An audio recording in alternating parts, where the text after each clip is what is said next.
meminta pendapatnya soal bagaimana Bapak melihat kasus dugaan pelanggaran hak cipta yang melibatkan Lesti Dores dan pelapornya Yeni Dores, dan sejauh mana sih public figure itu bisa dikenai sanksi pidana dalam konteks hak cipta seperti ini?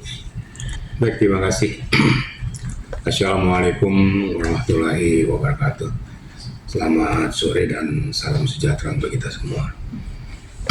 Jadi begini ya, ini mungkin sudah untuk kesekian kalinya saya menyampaikan ulasan dan pendapat untuk mendapatkan edukasi kepada masyarakat.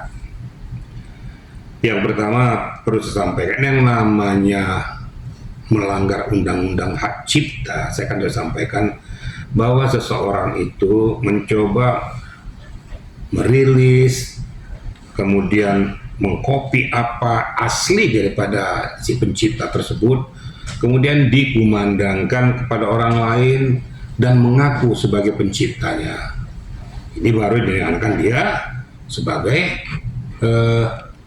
melanggar undang-undang hak cipta. Itu yang pertama. Yang kedua, kemudian dikomersilkan, contoh melalui kaset, CD, VCD, ya. Itu juga kalau dinyanyikan itu kan berarti kan untuk memperoleh keuntungan dari hasilnya. Nah, seharusnya daripada studio rekaman itu siapakah produsernya itu mempertanyakan kepada pencipta lagu supaya dia mendapatkan royalti dari hasil penjualan kaset ataupun CD VCD tersebut. Nah, itu baru kena.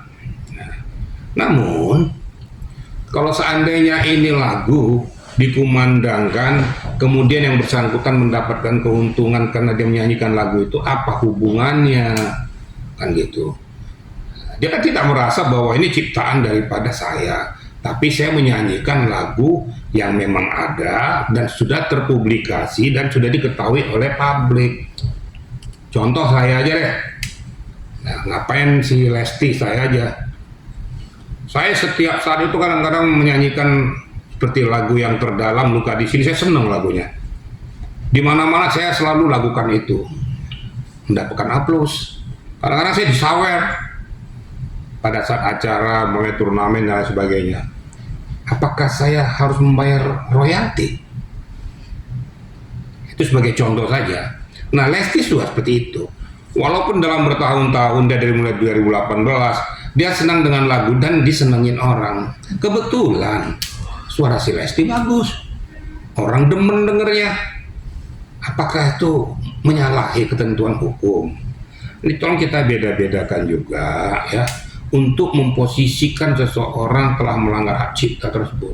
Lah nanti kalau begitu terus, ya sudah, nggak usah dinyanyikan orang lagi, tulis aja di situ bahwa lagu ini saya ciptakan, saya rilis sendiri, ritmenya begini, untuk tidak dipublikasikan, dinyanyikan orang lain, biar jelas. Tapi namanya lagu ciptanya siapapun bisa menyanyikannya, mau di panggung kek, mau melalui YouTube kek, dan lain sebagainya, itu nggak ada masalah. Itu yang kedua. Yang ketiga, saya monitor juga bahwa dia tuh katanya melalui stasiun TV ya, TV. Nah, menurut hemat saya kalau begini komposisinya, ini laporan ini salah objek. Salah objek. Kenapa nggak stasiun TV-nya aja tanyakan tuh? Tapi kalau ditanyakan stasiun TV yang memandangkan itu, lah contohnya saja Idol aja. Dia kan memandangkan juga, ditonton orang banyak, dikomersilkan dan menghasilkan keuntungan stasiun TV-nya. Nah itu apakah itu melanggar undang-undang hak cipta? Tolong kita betul-betul bisa mencermati, jangan gara-gara ada fee, ada nilai uangnya, karena tidak mendapatkan bagian, langsung dikatakan melanggar undang-undang hak cipta, yang nggak boleh. Nanti percaya dengan saya, kalau kayak gini nanti pencipta lagu ini, nanti lagu-lagu yang diciptakan itu tidak akan mau dinyanyikan orang lain, atau kasarnya akan diboikot nanti. Karena kamu sudah menyudutkan seseorang, padahal kamu harus bangga apabila ciptaan itu disenangi oleh orang banyak, dikumandangkan oleh orang lain. Saya yakin karena suara Lesti itu bagus, orang senang, demen. Jelek-jelek jadi kan suara saya juga bagus juga kan, saya udah perdengarkan dengan media tuh. Follower saya tuh 5,6 juta. Udah lihat kan? 5,6 juta lah. Terus saya mencipta, menjiplak. Ya enggak juga gitu loh. Ini kira-kira supaya rekan-rekan media dan masyarakat tahu. Jadi ya tolong juga para pencipta lagu supaya bisa membedakan mana yang dikatakan melanggar undang-undang hak cipta, menjiplak dengan yang berlaku secara umum. Walaupun pada saat dinyanyikan apakah itu di panggung, di mana dia memperoleh keuntungan, apa hajatan dia memperoleh keuntungan dari hasil itu. Kira-kira gitu rekan-rekan ya. Berarti pihak YD ini diduga ada unsur untuk memanfaatkan ketenaran Lesti demi mendapatkan cuan, karena penyanyi-penyanyi lain juga banyak yang menyanyikan cuman tidak se-happening Dede Lesti gitu Pak. Nah itu kan saya katakan tadi, karena mungkin ya seperti booming ya, contoh lah ya Dewi Persik, contoh Dewi Persik dengan ciri khasnya goyangannya dengan menyanyikan lagu yang dinyanyikan bagus-bagus, kebetulan suaranya juga bagus kan gitu. Nah dia mendapat keuntungan. Sedangkan lagu yang dinyanyikan Dewi Persik jangan-jangan sering juga dilakukan orang lain, tapi tidak seperti itu. Apakah salah? Ya sama dengan Lesti juga, banyak lagu-lagu itu dinyanyikan oleh orang lain, tapi tidak seperti yang dinyanyikan Lesti mendapatkan keuntungan dari hasil yang dikumandangkan. Apa salah? Ya nggak salah dong. Dia nggak menjiplak kok. Dia nggak mengatakan bahwa ini adalah hasil karya saya, hasil gubahan saya, kan nggak ada. Nah, ini saya katakan salah objek. Kalau studio TV yang mengumandangkan atau mengundang dan lain sebagainya, silakan saja berurusan dengan sana. Tapi saya yakin dari studio TV juga tidak ada hubungannya juga. Karena kan tidak dikatakan bahwa studio TV ini kamu nyanyikan ini supaya kamu dapat uang. Apa dikatakan itu melanggar undang-undang hak cipta? Ya enggak lah. Namanya studio TV itu memang tuh ditonton oleh khalayak ramai. Kira-kira gitu ya. Ada lagi? Pak, gimana sih mekanisme hukum yang seharusnya ditempuh sebelum sebuah laporan pelanggaran hak cipta diajukan ke kepolisian? Nah, dia kan sebenarnya seharusnya ya, kita kan sebagai orang timur ya dikatakan ya ngomong lah. Nah, kalau kasarannya begini, ya bagi-bagi dong.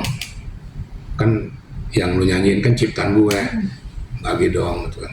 Tapi tidak ada kewajibannya untuk memberikan tuh. Ya kalau ada rasa empati pada Lesti, ya juga gara-gara lagu lo gue jadi banyak dapat duit gitu kan. Bagi, tapi tidak ada ketentuannya. Tidak ada undang-undang yang mengikat, gitu loh kira-kira. Jadi kalau dikatakan tuh si Lestinya tuh dikatakan melanggar undang-undang hak cipta itu kayaknya salah objek menurut saya ya. Tapi namun demikian, nah ini yang perlu saya sampaikan. Namanya setiap warga negara yang merasa dirugikan, ya sah saja untuk melaporkannya kepada aparat penegak hukum.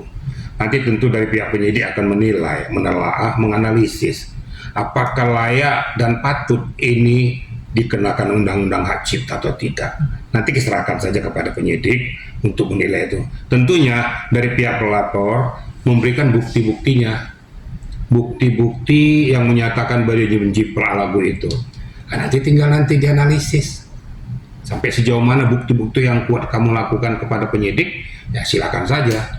Tapi kalau feeling saya, gitu loh, karena saya ikuti juga perkembangannya, ya saya tidak mendahului hukum, ya kayaknya tipis lah ya. Nah, bagi saya pribadi, ya sudahlah kita sebagai warga negara, insan, hamba Tuhan, kalau memang kita punya karya itu bisa mendapatkan berkah bagi orang lain, kenapa sih? Kan gitu. Saya tidak bisa memberikan orang kepada seorang, tetapi dengan karya saya itu bisa dimanfaatkan orang untuk menimba kehidupannya. Ya, berkah buat kita, malah buat kita juga. Jangan kita polisikan gitu loh. Ayolah, kita katanya umat yang beriman. Kenapa sih sampai sejauh itu? Kira-kira gitu ya, rekan-rekan ya. Tapi bisa nggak sih Pak dilaporkan balik oleh Dede Lesti si YD ini? Ya bisa saja, ya, bisa saja ya. Istilahnya sampai sejauh mana laporan daripada Yoni Dores ini nanti menyangkut nggak kepada harkat martabat dan harga diri daripada si Lesti Kejora. Tapi menurut hemat saya untuk apa sih buang-buang waktu? Lebih baik terus berkarya aja Lestinya, berkarya saja lah. Ya jangan nyanyikan lagi lagu Sioni, nyanyikan, buktikan Lesti menyanyikan lagu orang lain. Secontoh melakukan lagunya Peter Pan contohnya, itu booming, mendapatkan keuntungan dari situ. Nanti biar sebagai pembanding, lah gue nyanyikan karena suara gue bagus kok. Seperti yang saya katakan tadi, saya menyanyikan lagunya Peter Pan itu. Lagu The Bee Gees, bayangin aja nggak tanggung-tanggung kok. Kalau saya komersilkan tuh berapa duit wah? Wah, follower saya itu sampai 5,6 juta. Lihat sendiri kan. Kenapa? Nah, jelas-jelas karena suara gue bagus kan gitu. Jelas-jelas karena suaranya Lesti juga bagus. Gitu lah kira-kira gitu. Ya sudahlah, kita sudahi aja itu. Ingat, kita memberikan orang berkah itu adalah amal dan terbaik untuk sama-sama kita sebagai insan hamba Tuhan. Saling mengasihi, saling memberikan. Kita tidak bisa berikan uang, ya dari karya kita bisa dimanfaatkan orang untuk mencari kehidupan. Gitulah kira-kira sebagai kita umat yang beragama. Kira-kira gitu ya. Coba saya bawa